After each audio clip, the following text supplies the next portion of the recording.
This arrangement continued for over 2 years. Then, in early 1977, Oleg got a new handler. MI6 introduced him to a man called Jeffrey Guscott. Jeffrey was eager to take things to the next level. He brought Oleg a miniature camera, hoping he would photograph documents from the KGB's Copenhagen office. Oleg pushed back. Meeting in secret was one thing, but smuggling spy gear into the office was too risky. If he was caught, he'd be sent back to Moscow and executed. But Oleg understood the need to escalate the operation, so he suggested a compromise. He would bring documents to Jeffrey. In the spring of 1977, Oleg tested the plan. At lunchtime, he left the Soviet embassy with a microfilm in his pocket, recent instructions from KGB headquarters. He strolled through Copenhagen's busy streets, blending in with tourists and locals, until he reached a nearby square. There, under the guise of asking for directions, Oleg performed a brush pass with Jeffrey, slipping him the microfilm. As Jeffrey disappeared into the crowd, Oleg's heart raced. The plan was working. Jeffrey would rush to an MI6 safe house to copy the microfilm before anyone noticed it was gone. Oleg Gordievsky was on edge. Though his Soviet colleagues were still at lunch, his mind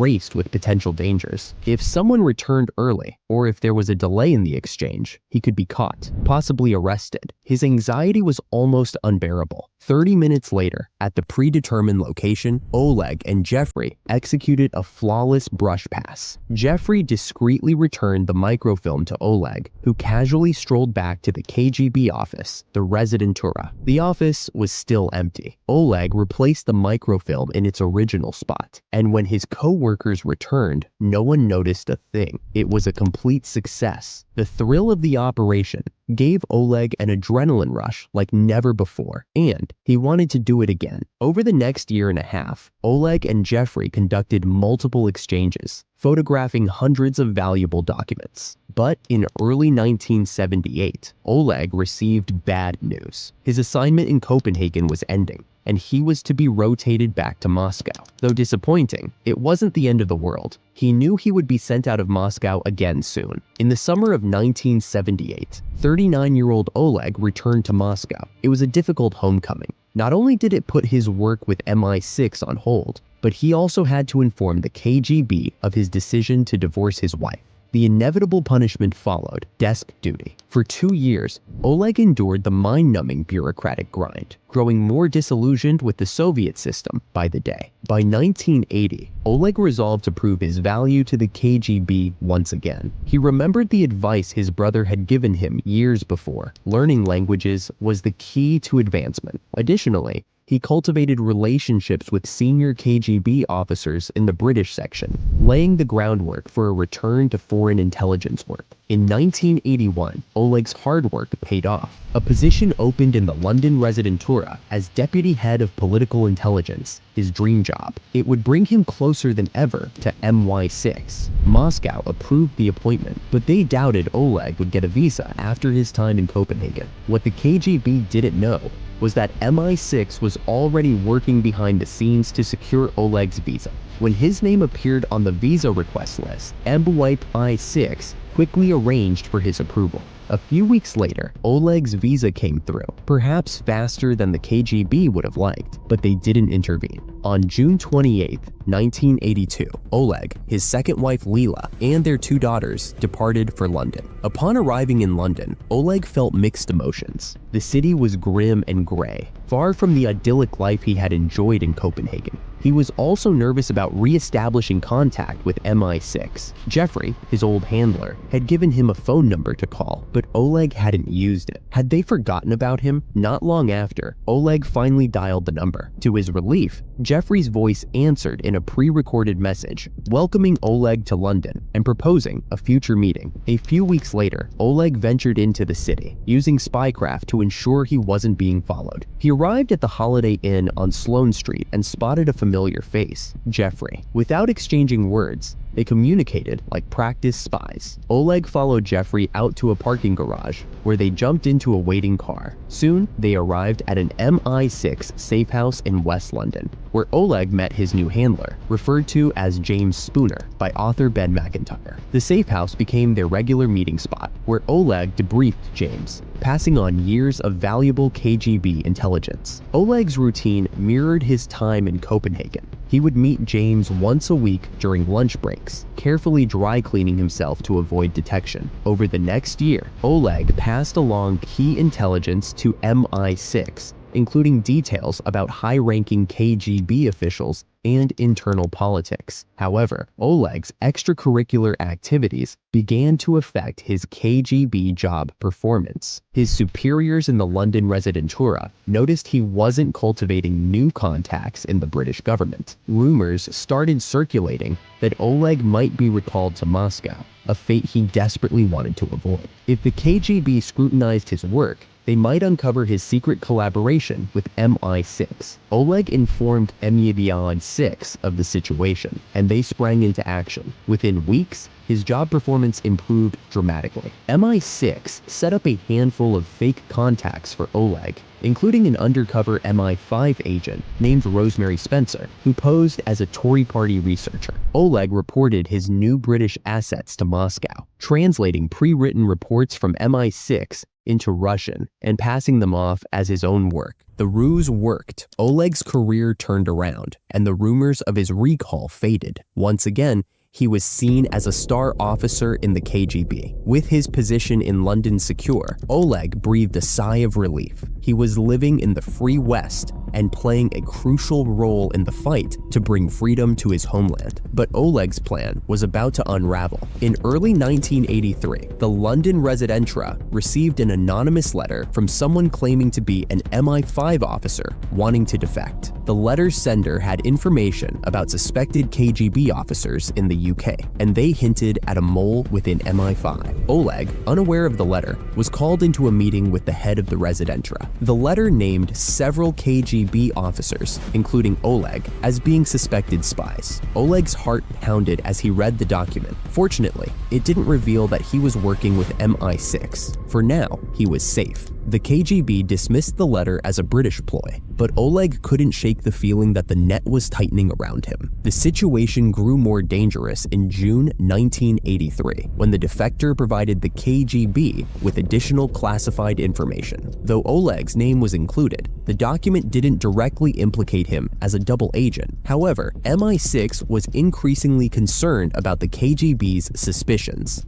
and worked with MI5 to catch the real mole, an MI5 officer named Michael Bettany. The arrest of Bettany bought Oleg some time, but his position in the KGB was becoming more precarious by the day. As Oleg's star rose within the KGB, so did the suspicion around him. The MI6-backed success of the Gorbachev-Thatcher summit had put him in a favorable position with both sides, but his rapid rise within the KGB didn't sit well with some. Leonid Nikitenko, the head of KGB counterintelligence in London, began questioning Oleg's sudden ascent, suspecting that something wasn't right. Oleg's carefully constructed double life was on the verge of collapsing. In May 1985, Oleg Gordievsky, now 46, had just settled into his new role as the KGB's London resident when an unexpected telegram arrived from Moscow. He was ordered back for a meeting to confirm his promotion. The message set off alarm bells. Normally, such promotions didn't require returning to Moscow, and the tone of the message was oddly cold. Despite his unease,